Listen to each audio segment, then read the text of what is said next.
Hello and welcome to Kankakee Podcast, where we talk about the people and places of Kankakee County. I'm Jake LaMore, and you have joined a very special episode of the podcast where I step away from the microphone and I let someone else take over as a guest host. And this episode, we are honored to be having Derek Grant come back onto the podcast to be your guest host. If you remember, it's been a while ago, but he was on episode 28 and shared his very inspiring story with us about how he is a attempted suicide survivor and how that led to the start of his clothing line called Apply Pressure.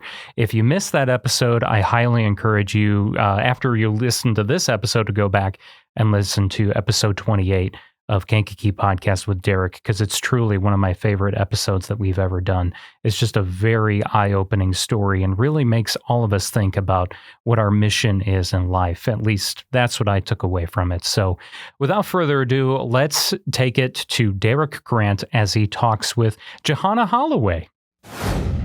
All right, so we got JaHana in the studio. Woo woo. Ooh, ooh. Hello. How are you? I am great. I am doing amazing. I can't complain. I cannot complain. Okay, well, you look great. Thank you. Okay, Thank you. I see the butterfly. Yes, I gotta okay. represent freedom, metamorphosis. Yep. And those are a lot of beautiful colors too. Yeah, thank And you. I love the colors. I love how the colors. Chakra. Yeah. Chakras. Okay. I'm not too familiar with that. Yeah, it's a whole. It's a whole thing. Yeah, it's a whole thing. It's a whole thing. But when it's in alignment, you good. You good. Ooh, Yeah. okay. So. That word alignment, I like that. Mm-hmm. I like that. Okay. Yep. Alignment. So, JaHana Holloway. Yes. You know, I've told you that your name already sounds like you're a movie star. Yeah. JaHana Holloway. Yeah, you hyped me up. You did. Yeah. You did. I mean, you got it. You got it. Thank Like, you. it's there. Stardom is all over you. Woo. I received that. Thank you so much. I do. Absolutely. You're welcome. So we got you here, and we, of course, want to learn a lot more about you. Okay. And everybody knows who I don't say everybody knows who I am. Nobody knows who I am. But I was a guest on Kankakee Podcast. Mm-hmm. I was episode 28. There you go. Yeah. So I'm familiar with Kankakee Podcast, and Kankakee Podcast is one of the places I feel like is very like opening for everybody to get to know everybody. And I love the intro of highlighting the people and places of Kankakee County. Yeah. Because it's so many people and there's so many like places that even I didn't even know. Yeah. In a small town. In a small town, right? Yep. You'd be like, it's so small, and you think, this can't be that many places. Yeah. But when I see like Kankakee Podcast and I see so many people in businesses and places, I'm like, wow, I didn't know that. You know, so we are here today to highlight you. So yeah. In Kankakee Podcast fashion, I have to ask the great question that Jake LaMore asks. Mostly everybody, he asks me. He asks me, where does life start for JaHana Holloway? So, life started for me in 2020. 2020, okay. So, and the reason why I say that is, and we could go back to my early years, but I like to start there because that's when I discovered who I was. Before that, I was kind of just like lost. I was existing, and I didn't know who I was. So the JaHana you see in front of you, she emerged in 2020. And so I know we'll probably go more in depth about that experience, but that's just the year that everything was tested for me. I had went through a sudden divorce. And so when I say sudden, a lot of people say, no, I'm sure you saw it coming. No, I did not. I did not see that coming at all. So 2020, okay, so if I can stop. So 2020, pre-COVID, COVID all in. Okay. Yes. And you're in the midst of a sudden divorce. Wow. We already have something that's going on with the world and everything. Exactly. So now here's this. And I'll let you can continue. I just wanted to highlight Yeah, that is 2020 is a year that all of us will remember. Yes. So rightfully so. yes. Rightfully so. And so that spiraled out of control, I say like mid-July. But my sister had passed away in April of 2020. My mother and my grandfather had COVID really bad, to the point that I didn't know if I was losing them too, because they were hospitalized. And then on top of that, like you said, the world was already at a standstill.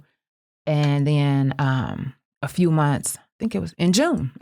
So it's like every month it was something testing me. In June, my nephew, we didn't know if he was going to make it or not, because he was shot multiple times. And so his mom had just passed in April.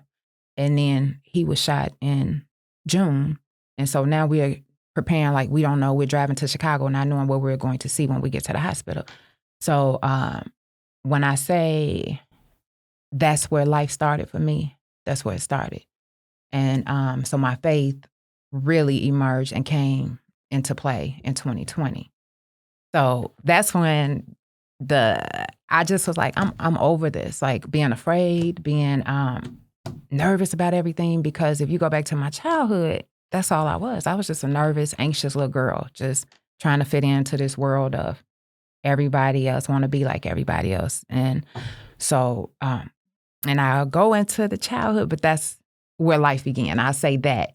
And so I don't know if you want me to now go backwards, Let's so 2020, wow. We all had a test, but it seems like your test was really testing your endurance. Yes. Just how much can you take after loss? You lost your sister. Yep. Your nephew was shot multiple times. Your father was sick. My grandfather was sick. I'm sorry. And then you just had the pandemic as well. Was COVID. So all of these things just really were hitting you. And you mentioned the sudden divorce. You want to we want to start there, and or how do you want to? I'll let you take the wheel. Okay, so with that, I'll put it like this, just for the sake of because I do like to use my story to empower other people, and so I don't have to go. I choose not to go into the great detail because of the privacy for the person too. But I will say that I was in the midst of an illusion, and so if someone is living a double life, and I'm thinking I'm a happy wife, I'm married, we have just bought a house, everything going well, and then in the midst, just a phone call blew up my whole world.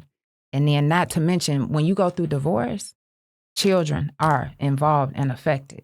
So now my children have yet again seen me in another relationship.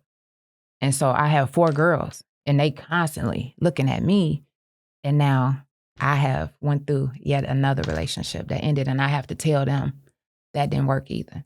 So can you imagine like how, as a woman, that makes me feel to tell them like, mama messed up again. That's how I felt, And then we had to move.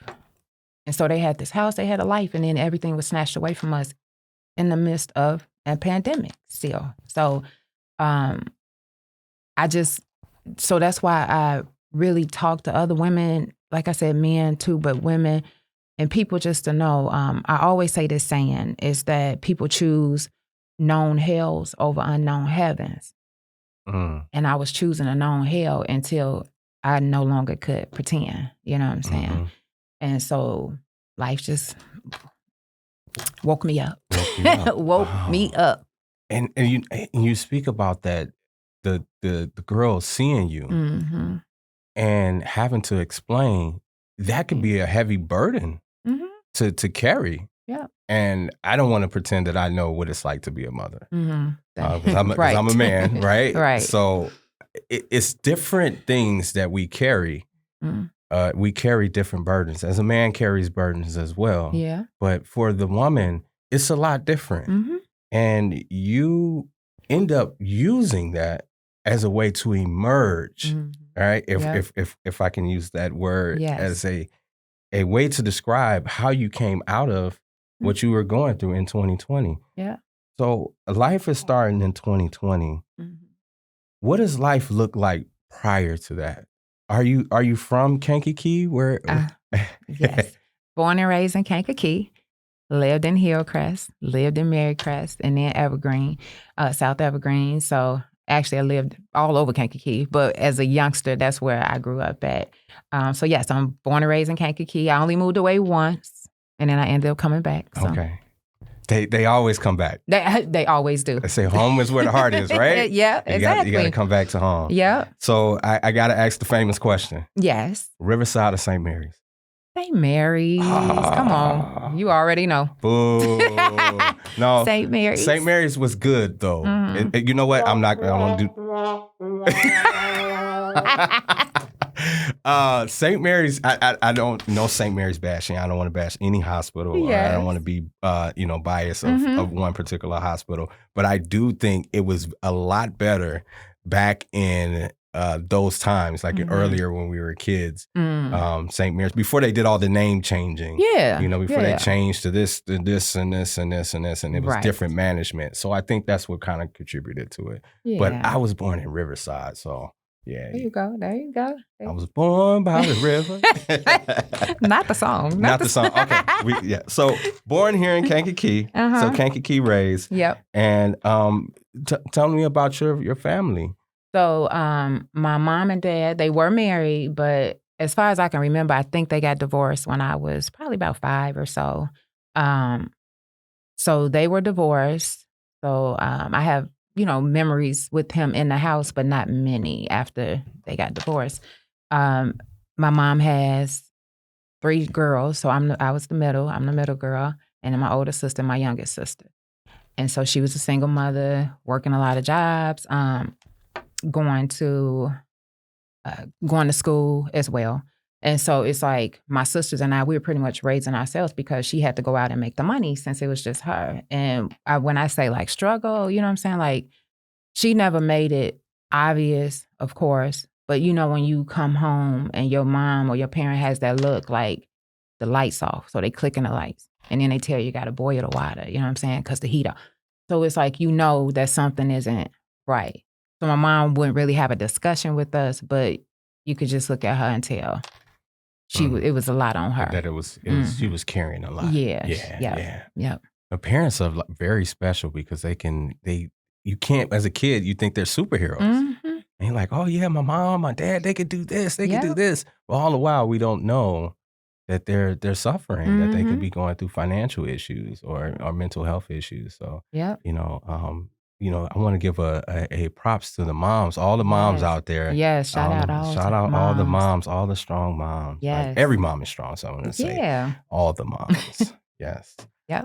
So Kankakee born, 2 sisters. 2 sisters. You're the middle child. Middle child, so that comes with some stuff.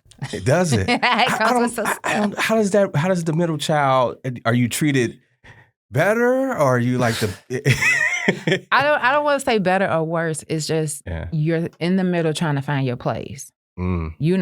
Babies. The baby gets different type of attention. I'm the baby. Exactly. So that baby love is different. Yeah. And the oldest comes with like, oh, you're responsible. You can be more responsible. And then that middle child is like, well, do I, be like the young one or do I be like the older one? I'll say me. I just didn't have my identity as a middle child. So okay. I say that. Okay. So growing up as the middle child, what school did you go to? I went to, of course, Kankakee School District, went all of the schools, but all of them? Pretty much, not all. You know what I mean? The schools in the school district. Thank you. No, not all of them. Okay. But Mark Twain. Okay, Mark Twain. So we started at elementary. Yeah, okay. Mark Twain, and I might miss some. So I'm just going to say King. Okay. Junior high school, and then I forgot the other one. I think after junior high, it's really just high school. I was going my young, but yeah, you're right. Or either you're going to BB. Yeah, no. I mean, I did. My baby does. She does. So, woo. But no, I didn't. Okay. Yeah. Okay. Yeah. So that was pretty much it. Like going to the schools and being that girl that I didn't fit in. So I don't like to say middle child syndrome. I just like to say I just didn't fit in. You know what I'm saying? So I was trying to be liked by everybody, and I had my teeth were crooked, so it's like I was the joke all the time. A lot of people made jokes about me, so that's why now people are like, you smile so much. I'm like, yes, because I want y'all to see, like, I want you to see this smile. So I was talked about, I was bullied, and then a lot of times from being bullied, I used to take it out on other people. How they say, the weaker one. So I would be upset with somebody else, and then I would talk about them, when I'm younger, because now I'm mad at them because people are bullying me. I just didn't know myself. And so what I did was just jump into my academics. I just overcompensated with my academics. I wanted to be an A student. I want to be an honor student. So that way I can get the recognition, since I'm not getting the recognition physically or nobody's looking at me in any other way. Well, I just want to get A's and I just want to be the smart girl. So that's why I went so hard in school, because I just felt like I wanted to be recognized for something. And that's why I gravitate to the children I work with, the youth, because I was that child. Like, I could see the girls or the boys in my class that they're really, really trying to get those straight A's. And I'm like, it's something, they feel about, how they feel about themselves. And I know we'll probably talk about the youth empowerment, but a lot of times people don't understand that kids hold so much in. They do. I know I did. Yeah. I did as a kid. Yeah. You hold so much in. And that was very hard for me, because now I'm really not popular, so I don't have a lot of friends to talk to. I have people to hang around, but and then my mom was always gone, my dad wasn't there, and then my older sister was pretty much doing a lot of adult things, cooking and taking care of us. So I didn't really have anybody to talk to me. So I went within, and I think that's where my imagination kind of bloomed, because I was going within, just trying to envision like a different world. So. Trying to take you away from reality, to take you away from a different place of where you were going through as a kid. Yeah. So going through a lot of that, it just gave you empathy for a lot of the kids and what they're going through. So when you see a child, like, you can point it out, like, they're going through something. Yes. Like, you can see that, like, and that's so essential to being in a child's life, or wanting to impact children, to be able to have that type of level of empathy for them, because you're able to connect with them on a level that, maybe someone don't understand what they're going through. So that is amazing that you have that ability, and we need more people like you, JaHana. Thank you. That is special. That's special, right? Thank you. And I wanted to, in everything I do, whether it's women, men, children, I always wanted to be that person that I didn't have there for me. Because when I was young, I didn't have anybody to talk to or to go to. And so now I can be that for the youth that I impact and that I work with. So, or the women. When I went through my things, I didn't have anybody really to support me and hold me up. Everybody was going through too. So now I offer workshops and things to help those women who are going through what I went through, and then need somebody to be there for them. So that is awesome. So that's a perfect segue for us to get to now what you do as a life coach. Yes. And you have a program that's called Empower to Enlighten. Yes. Yeah. Did I say that correctly? You said it right. I said it. Okay. Empowered to Enlighten. All right. So how did that come from you being able? So obviously, it did come from you being able to connect with people and connect with children. So you wanted to empower them from what you went through. Yes. Yeah. Yeah. And actually, that I gave birth to that in 2020. So I like to say, like, I'm an alchemist. You know what that is, where you kind of... I have an idea, but you explain it for me and for the people that probably don't know what that is. Yeah, so it's basically that person that can transform something that could be devastating or tragic to somebody else or anything, but you could transform it into something magical or something that for the positive. And that's what I did with my situations. Like, okay, I could have easily went to social media and blasted my ex-husband, and what most people do when they're hurt. They go on there and they, blast and talk about the person. But I'm big on accountability. I chose him. So I can't go blasting him and then not blast myself. So I chose not to do that. that was an opportunity for me to work on myself. And then I realized I've been holding these gifts in because I wanted to play a role of being a wife. I did the mother thing. You know, I'm doing a mother. I'm a good mother, so I'm doing the whole mother thing. But it's like, where did I fit in? So at that point in 2020, I said, you know what? I want to start. First, I started doing care packages for people that were impacted by COVID. Now, mind you, I had just went through this with my ex-husband, my sister passed, everything. But it was put in my spirit to start helping other people, so to be of service. And so I started doing care packages for other people in the community who were impacted by COVID.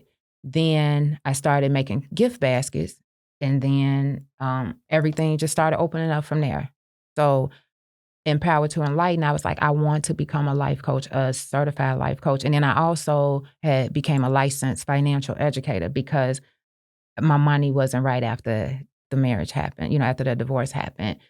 And so I wanted to help other people as well, like help them with their finances and to understand that you can't become so dependent on somebody that you don't have a backup. So that was my whole point, is to go out and empower the community. So that's when I became a certified life coach and then a licensed financial educator. And then I started Empowered to Enlighten. Now, the funny thing is with that name, empowering somebody, that's temporary. Okay. So like I could talk to you and you may say, wow, JaHana, your words empowered me.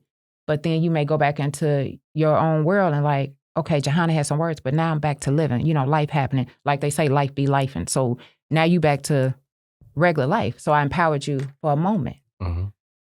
But when you enlighten somebody, or when somebody goes from being empowered to being enlightened, that's permanent. That's like on a higher frequency. You can't mess with that. You know what I'm saying? So when somebody goes, okay, yeah, you empowered me, but now you enlightened, that's a whole nother, that's completely different. So that's a whole nother level. That's what I'm saying. Wow. That's a whole nother level. So that's why it's empowered to enlighten. So you going from being empowered to enlighten. And as I'm doing that with people, I'm empowering myself. But now I'm going from being empowered to enlighten as well. So it's twofold. So that's how I came up with that name. Oh my God, that is phenomenal. Like the explanation is wow. Thank you. That's empowered to enlighten. So I speak something into you to empower you. Yes. And me as a person that speak to people as well, I didn't think of it that way. Yeah. So you're empowering someone only for the second. Yes. But to enlighten them, it's a different level, because now I'm giving you the word, and now the word has to go to a higher level of what I've given to you already. Right. And that's what you do. And the thing about that is, I can't enlighten you. You have to enlighten yourself. So I can empower you. That's why it's temporary. When you enlighten yourself, then that's permanent because you did the work. So that's why I like that shift. So, and that's what we all are. You know, we're here as speakers and we want to empower people, but you want to give them the tools to now enlighten themselves. So that's why. I'm enlightened. I'm enlightened right now. Like I'm in awe. I'm in awe. Yeah. Can we just a moment of thank you. Round of applause. Thank you. Yes. That is incredible. So empowered to enlighten. How can anyone participate in your programs, and how can I be a part of that? So, and thank you for asking.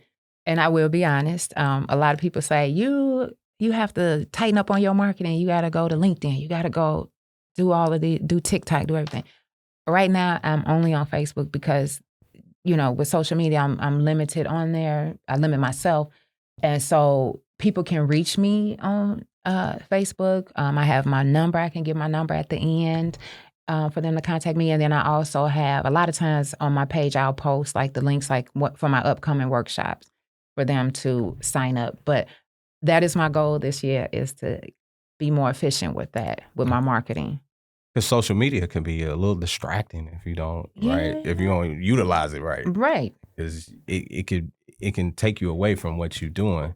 Yeah. And then the algorithms, sorry, I didn't mean to cut you off. You know, the algorithms will sweep you out of the way. Yeah. You know what I'm saying? Yeah. If it's some other stuff that's popping on there, then Empowered to Enlighten, about to get any play. So because I think the algorithm is like what you spend more time looking at. It's the time. Yeah. They measure it by the time. Yeah, So if it's something that you scrolling and you see it and you stop for, you're like, oh, he spent 5 seconds, 10 seconds looking at this, and Empower into Enlighten may get pushed to the back. Right. And so that's my goal, is to Be more. get a team together so we can, Okay. get better with that. She's recruiting everybody. So please, somebody, please contact me. Holla at JaHana Holloway. So, man, 2020, then we're going back. Mm-hmm. I feel like it's one of those. Have you ever seen one of those movies that like they start at the end and then they rewind and then they come back and you're like, oh. Then you put it together. Did you like, that's why that, okay. Mm-hmm. And that's where I kind of feel with you is like we started here at 2020 and then we're going back to the JaHana in school where she was bullied and looked at because of her teeth and you had, some issues with that. So it kind of gave you a way to be connected to other people that may be going through things that you were going through. So it gave you empathy. And then now going through life. So before we get to 2020, what was that? What going into a marriage? Let's if you want to. Yeah. I want to start going into the marriage. What was that like? What was that like? If you can describe going into a marriage. I mean, I kind of know, but we talk about JaHana. Going into a marriage. Yes. Well, I would say this, going into a marriage as a wounded woman, but wounded inner child, and that's why I do those workshops. But going into the marriage as a wounded woman, everything seemed rosy because I made it so. I thought like, okay, I'm the first one out of my sisters, like I'm married. My mom had gotten divorced twice. I'm like, I'm about to do this. I'm about to break these chains. It's me. So now I'm going into this marriage and he wasn't from here. So I really, didn't know him, know much of his background, should I say. So I'm thinking everything all good. We all good. I'm happy. I'm in love. I found somebody that will accept my 4 children because that's a stigma with that. A woman who has 4 children out of wedlock, most men like, I'm not trying to be with her. So unfortunately, they don't care about the person. I get it. Everybody has their own taste for what they want. But I was looking at it like, I finally found somebody who will accept me and my baby. So yes, I will marry you. You know what I'm saying? So it seemed blissful, but anything is blissful when you're not peeling back the layers. Right. So yeah, in the beginning, everything seemed great, but I ignored a lot of my intuition, and that's why I go so hard on people. Like when I talk to them, like, what did your intuition say? Oh, well, it told me I had this feeling about him, about her. Okay, you ignored it. Let's just own up to what we did. Because as humans, we want to connect to other people. We want love. So my friend used to always say, love covers a multitude of sins. It does. It does. So. And people don't understand that. That's like, and we beat ourselves down too. And if we understand that love, it's covered. It covers so much of it. Yeah. So I'm just in awe of your story. Thank you. I'm in awe of your story and how you've been able to transition to being the person you were as a kid and then coming into a marriage. Still a little damaged. Still, and as we all do, we ignore signs. We ignore signs. I've ignored signs. We've all ignored signs. Yes. But now it's about learning from them. And it seems that you learned. And after going into 2020, you became a life coach. You started a program. Yes. You start impacting people's lives. And as you became doing a lot of this, you started to get recognized as this person. Like, this is JaHana Holloway.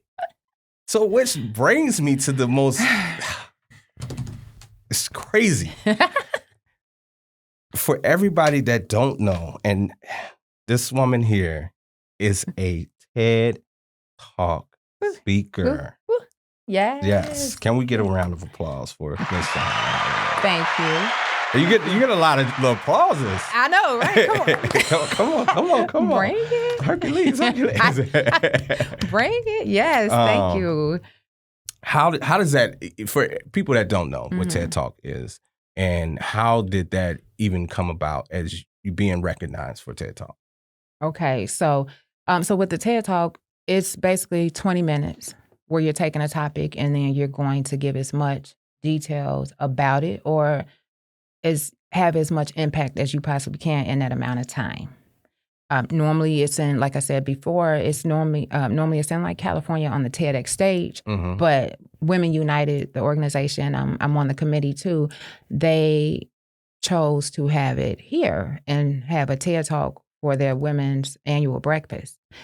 So Kent Wade, we both know Kent, and Kent, I had spoke at his Shake the Fear conference, which I don't even know if we talked about how crazy afraid I was of speaking in public.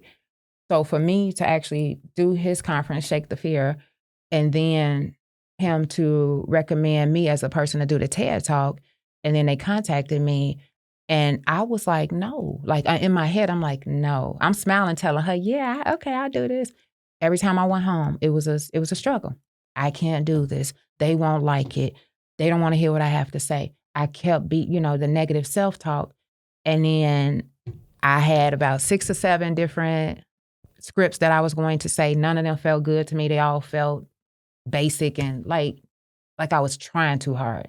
And then just like 3 days before that, it was like, boom, I got the message. Because I was talking to somebody and I kept saying, I wish I could say this. I wish I could talk about this. I wish I could talk. And then when I got home, I said, I just said my message and didn't even realize it. So then that night I spent all night writing up the script for it and brought it all together. And then it was afraid because I was the first one to go up. And when that happened, I was like, you know what? I can't do this. I don't want to be the first person. I wanted somebody else to do it. And then it just, came over me like, no, you are first for a reason. So I went first, nervous as ever. Nobody could tell, but I was nervous as ever. And I just went up there and did my thing for those 20 minutes because I knew you only have one shot for real. And I'm like, I got to make this first impression and I'm here for a reason. So it turned out amazing. It like sometimes I watch it just to remember who I am for those days and I have a lot of days. People think that when they see me, oh, she got all together, she got all these workshops, she's doing this. No, I'm just like you. I'm just like everybody else. I have struggles behind the scenes. I have a lot going on in my life, but I have to go back and look and say, hey, that's who I am. That's what I can do. And then when my babies tell me, Mom, we so proud of you because we have seen you totally evolve since what happened in 2020, that's all that matters to me. So that's how the TED Talk started. And then after that, more opportunities came. I was presented with more opportunities. So. A lot came from that. It did. And what year was that? That was 2022, I believe. Okay, so not too long ago. No, yep, 2022. Yep, I believe, yep. Wow. I either say 21 or 22, but it was 22. Yeah, 2 years ago now. Wow, and that's an incredible achievement. And the crazy thing that I got from that was that you said you were nervous. Beyond. What? Beyond nervous. I can't even picture you as being nervous. You should have saw me at that table. I had that water. You were shaking. And when I was like, every time they said, we're about to start, I'm like, oh, because I had the thing in my head. I'm like, oh, okay. So I was nervous when I walked up on the stage. I just felt like, but once that light hit, yeah, I was like, I got to go. I cannot mess this up. So. It's just like something else just kicks in once you get on the stage. Yeah. Wow. Yep. And preparation for that. Like we all know Kent Wade, right? Yeah. And he has his Shake the Fear. Right, exactly. And what is the term the actual word that he used for shake the fear or fear? Glossophobia. Glossophobia, which is speaking in speaking in public. Yeah. And you did one of his workshops. And that helped you to overcome that fear of being in. Now, does that contribute did that contribute to the things that you went through as a kid, as like being the kind of shy kid and kind of being the picked on, the bully kid?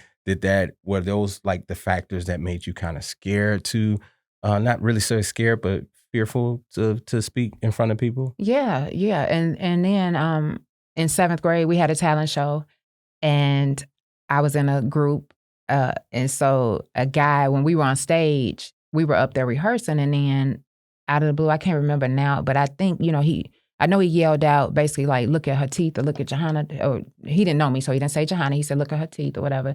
And everybody in the audience bust up laughing. And I remind you, my little boyfriend, my little middle school boyfriend, he in there cracking up too. So I'm like, why is everybody laughing at me like this? So that caused me to be so insecure. And so I lacked all confidence, because you can imagine, middle school, we already unsure of ourselves, puberty, Right. hormones, everything going on. But then also to be ridiculed in front of everybody. And then I had to sit there and people laugh. I remember going home crying, and I was just like, I would always hold my head down after, just shame. Just like, oh, I must be ugly. I must be what they tell me, because everybody's telling me I'm ugly. Everybody's laughing at me. I must be what they tell me, because nobody's telling me otherwise. That was the issue. Nobody was telling me otherwise. So what am I to believe? Yeah. And so I didn't know the power of the mind back then. So my dad wasn't there, and I'm like, Daddy, man, I needed to hear like something from him. Like, you're beautiful, and I don't fault him, but I'm just saying back then I needed somebody to pour into me. And so, and I don't even know, I probably just got off topic, but No. You're look, this is all about you. So the topic is on point. Okay. Because we're talking about JaHana Holloway. Okay, I'm like, right. So needing somebody else, needing someone to be, to pour into you, and especially, your parents is so essential to a child. And we've all went through, our share of, embarrassment in school. But it seems that it for you, it was really kind of hard. And you were able to overcome that. And now you speak to children to help them overcome. And what a great way for them to really see a person who has transitioned from that and has grown. Because sometimes kids, they'll stay right there and they think that's who they are. Yeah. Because as you said, no one else is telling them otherwise. No. So they're in their head of thinking that.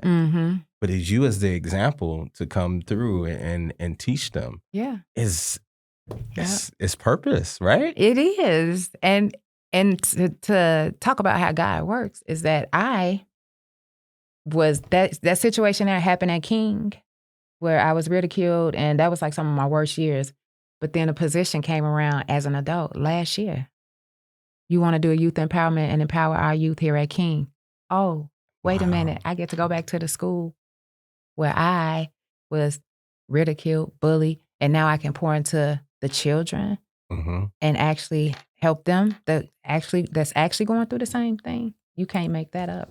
You can't. You can't make that up. That's God given, right? That's God's plan. Yes, exactly. Yeah, and I'm a firm believer in God. So I am too.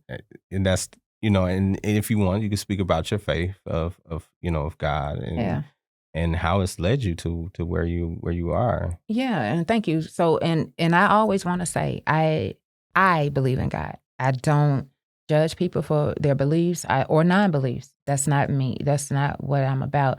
I just know how I was raised. My grandparents had a church in St. Anne. They were very big in the community and read the Bible all the time to me and poured into me as far as how God loves me.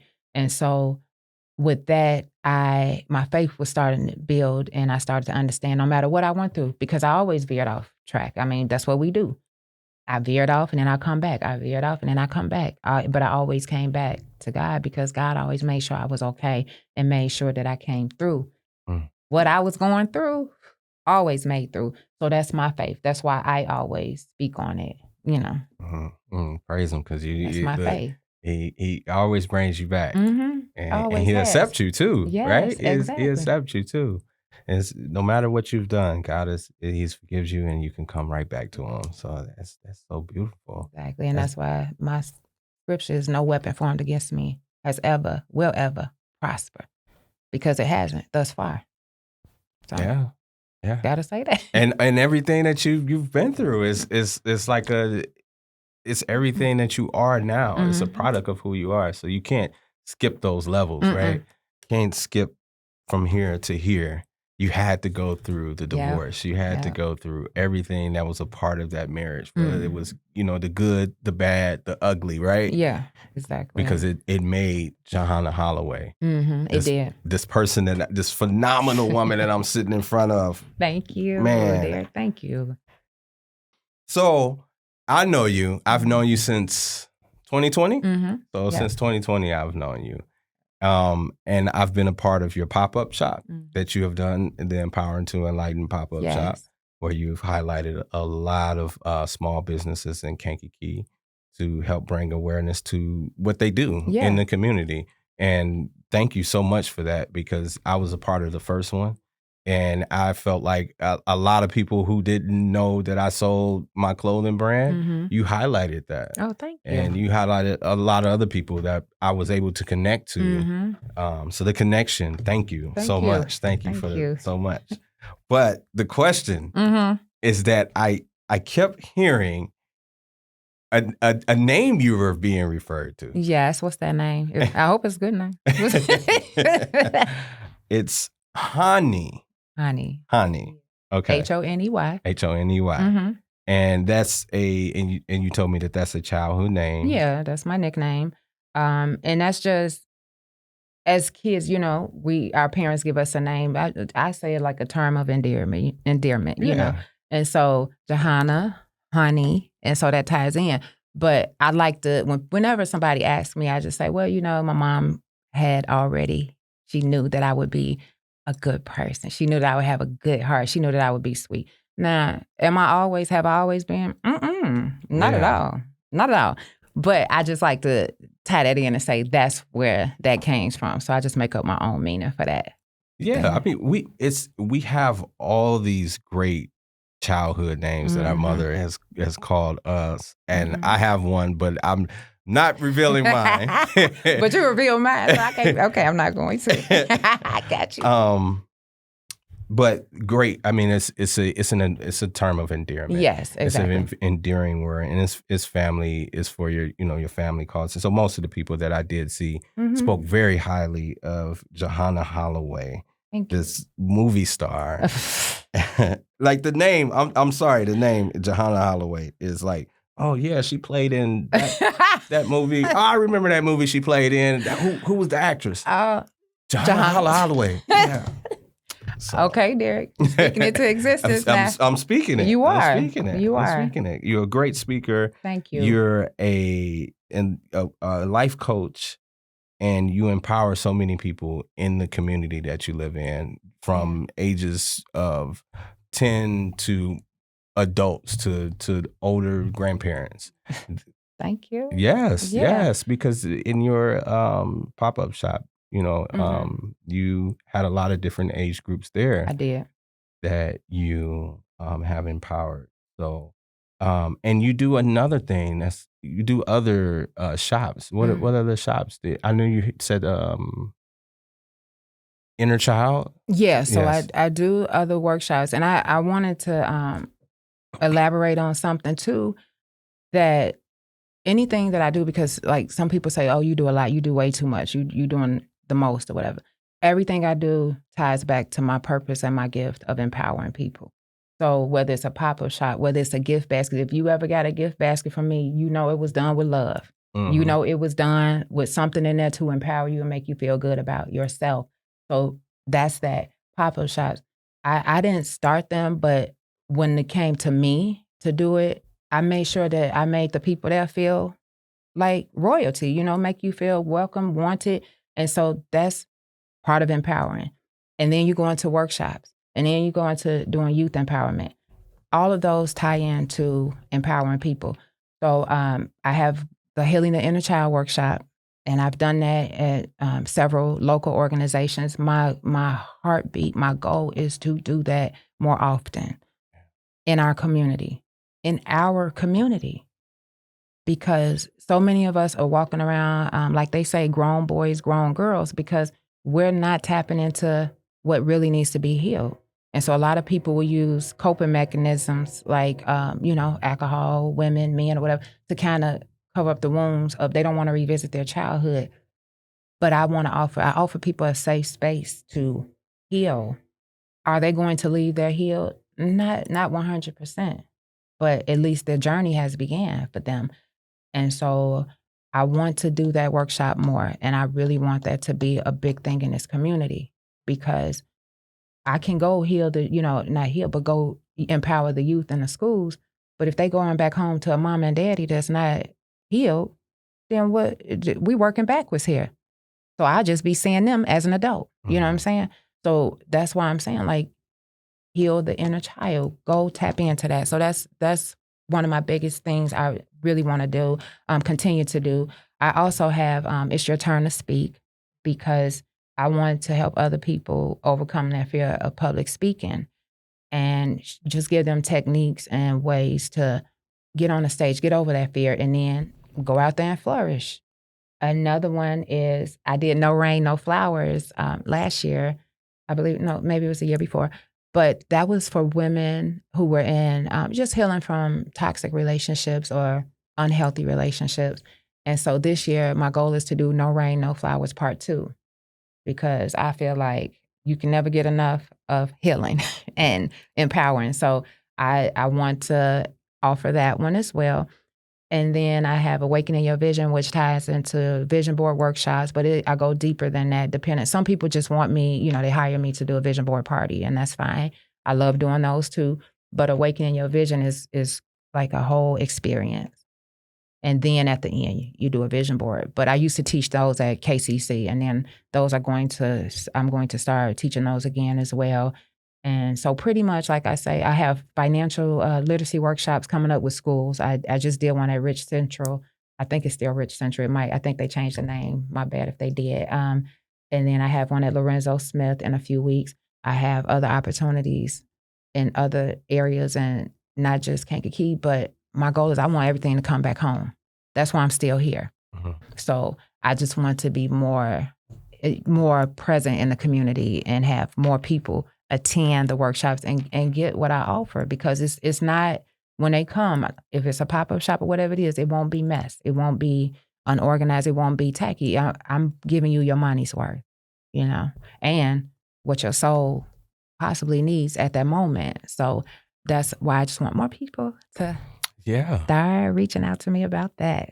And they can follow you on social media to get a hold of you, or see when you do have the events and post them. Mm-hmm. Yep. And another thing I would love to do, when I did the youth empowerment at King, you and I had talked about this before too, but that experience was phenomenal for me, because the youth in that, when I say who loves you, like how many of you love yourself? Well, no, nobody did. I used to have them look in the mirror and say positive affirmations to themselves. It was hard for them to do.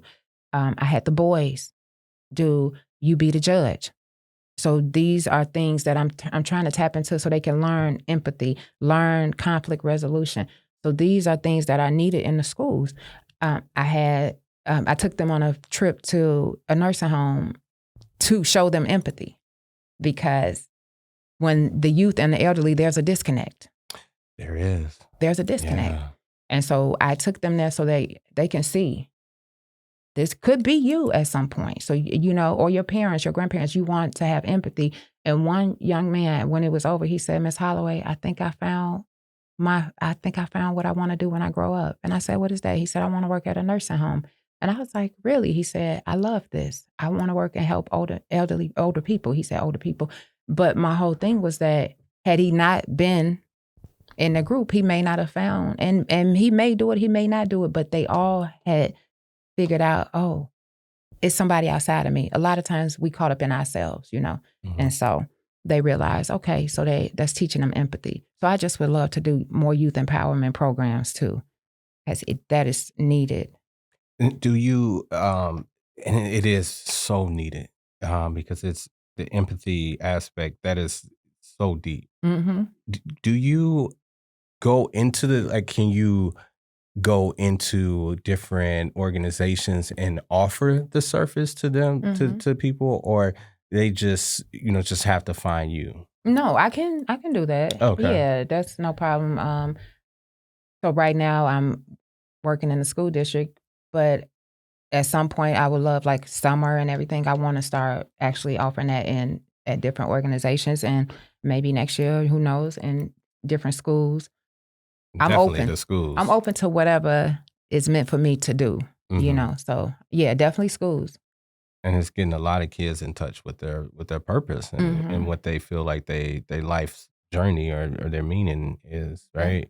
Because with that young man, he actually found that his purpose was acts of service, Mm-hmm. to to be of servitude, and that's Mm-hmm. like the highest form of like thing that you can do It is be is. of service, It right? is. That is awesome. That is Mm-hmm. awesome.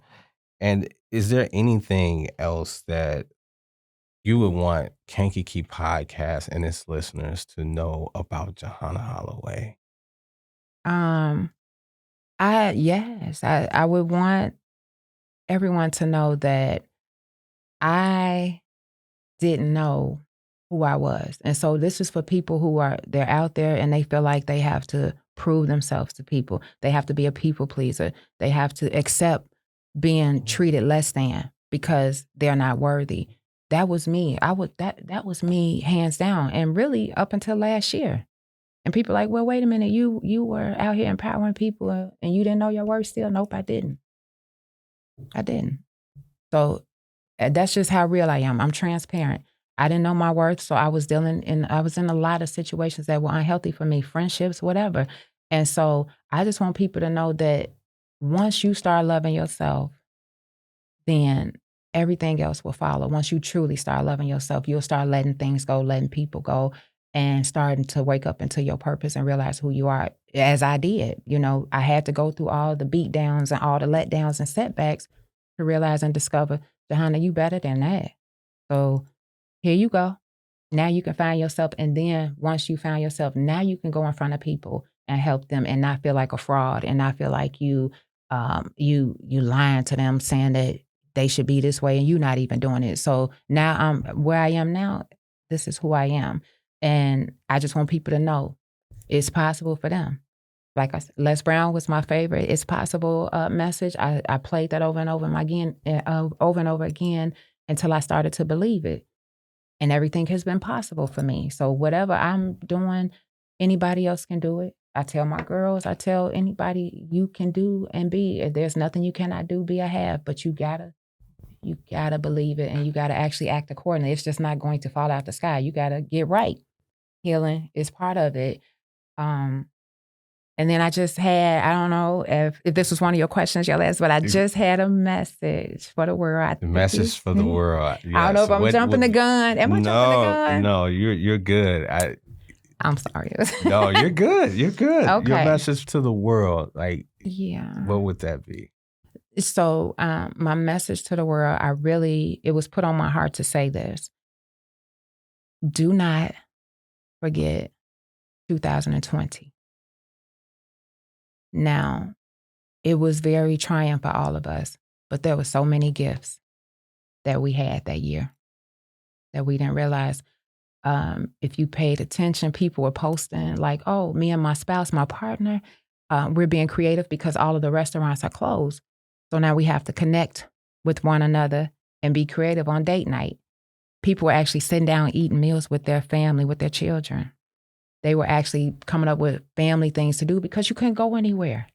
So they were connecting with their children. So now you're connecting with your spouse, connecting with your children, and then they were connecting with themselves. People were reflecting like, I don't want this job, I don't want this man, I want this woman, whatever it was, they were reflecting, but they had a universal time out to do so. So now we back to the hustle and bustle. And we're forgetting the gift. We're forgetting the gift. Yeah. And I say, I don't judge people, but I was at a restaurant and Mom, dad, 3 children.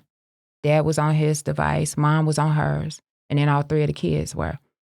And I'm an observer. So I'm sitting there looking and I'm like, man, I wonder what that child is holding in that she could be telling mom and dad right now.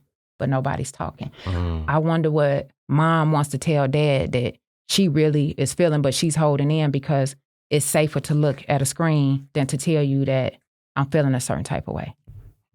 That's the gift of 2020. We were forced to sit still. And now everybody's so busy that we have gotten away from being connected to one another. You go to an event, your children's birthday party, it's okay. I know we got to record things, but I always say, let your heart capture the moment and not your screen. Let your heart capture the moment and not your device. Because when you leave here, your last breath, only thing your babies are going to remember is the moments and the memories they had with you. They're not going to remember that you recorded a video of their birthday party. They don't care how many devices, shoes you buy them. We got to get back to connecting to each other. And I love the quote, I always say it. We don't realize the value of a moment until it has long passed us by. And that moment in 2020, that gave us a gift of one another. And some reason we didn't realize the government had to tell us to sit down when we old enough and grown enough to just give ourselves a timeout ourselves. But we don't do it. We too busy wanting to show everybody that we win and we get in the bag. Who cares? Your babies, your family don't care how many streams of income you have, how many bags you chase. They need you. And so that's just really my message to the world. Like I said, it was put on my heart. Remember 2020. If nothing else, get back to connecting with your family, your spouse, your partner, your kids, yourself. Get back to that because we had that gift for a reason. And now we back to being distracted and detached. And so that's my message. Wow. I'm in tears. I'm about to be in Stop. That was wow. Remembering 2020. It really is something to remember because we did have to come together in 2020 and it forced us really to sit down, and a lot of us did have to take a look at ourselves. That is so powerful. What a message that you just gave to the world. And we do have to remember. And I was sitting here listening. I was like, I need to remember. I do too. It's exactly. Yeah. Exactly. It's going to cause us all to take a moment to reflect. And that's why I said we don't need the government to give us a time out. At any given point, we could say, guess what? Hubby, wife, kids, it's just us today in our own world. Put those screens, put those devices away. Nobody is distracting us. It's you and I. It's all of us like we used to do. Like the memories we have from 2020. It was hard for everybody. Yes, it was. But that's why I say it was a big gift that we can unwrap over and over and over again if we choose to do so. But it's being put in our face to be distracted. And so that causes us to be detached from one another. And so where there's a disconnect, there is no love and empathy that's going to fit in there because there's a disconnect. We constantly like this. I hear that. We missing everybody. We missing everything. That's why for this whole year, I have barely been on social media. I've been a little bit here and there, but not as much because I realize I just want peace. I just want to be at peace and I want to experience life in real time with my babies and with myself and whoever I choose to be with. So I just want everybody to at least remember that. Take away 2020. Act like the restaurant's closed again. Get back in the kitchen and cook with your man, your woman, or your kids. Do what you got to do. Go back, to acting as if the world was shut down and you just had to figure life out on your own. See what that feels like. It's 2024, everybody in the beginning of the new year. And we ready to rah. I'm ready to get it. I'm ready to win. Sit down. And when I say that, I'm talking to myself as well. So that's my biggest thing. That's amazing. That's amazing. And we're so grateful. I'm grateful to have had the privilege to do this interview with you. Thank and you. when I thought of someone, I was like, JaHana. And I just realized like everything that you have done in the community and how you've empowered me and enlightened me on things. Thank you. And just now with hearing your message to the world, I have another question for you because that was my last question. That was my last question. But that was so powerful that I have another question that I wanted. So we do have to go back. We do have to go back to a sense of, like you said, cooking for the kids, connecting with the kids. It forced us to do those things. Yeah. Right?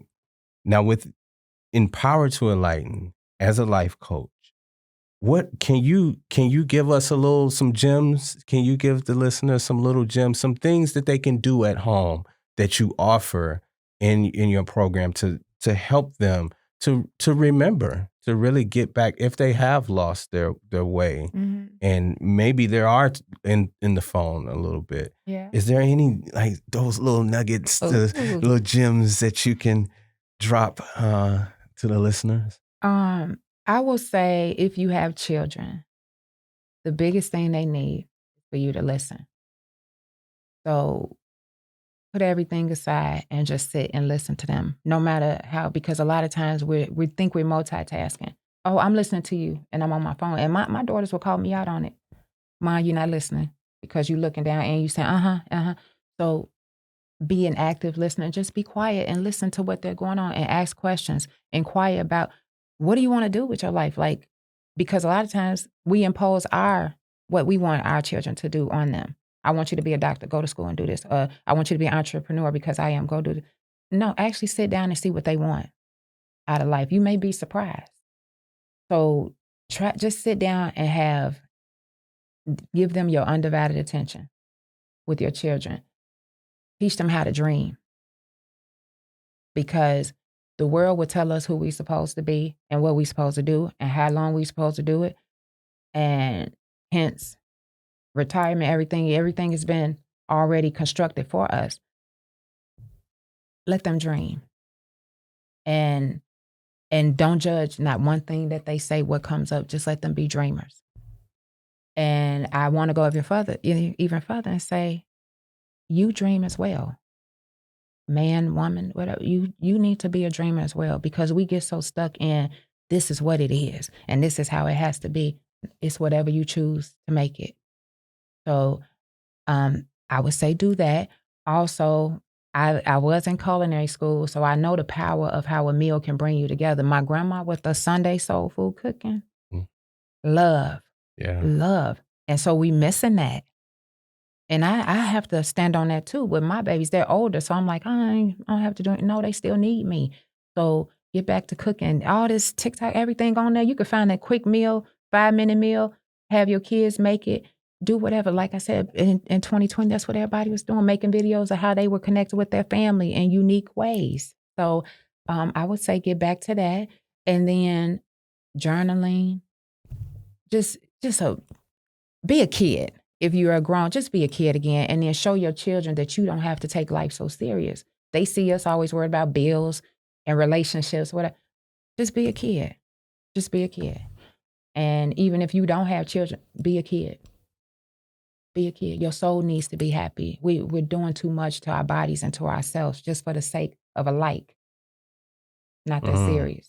Not that serious.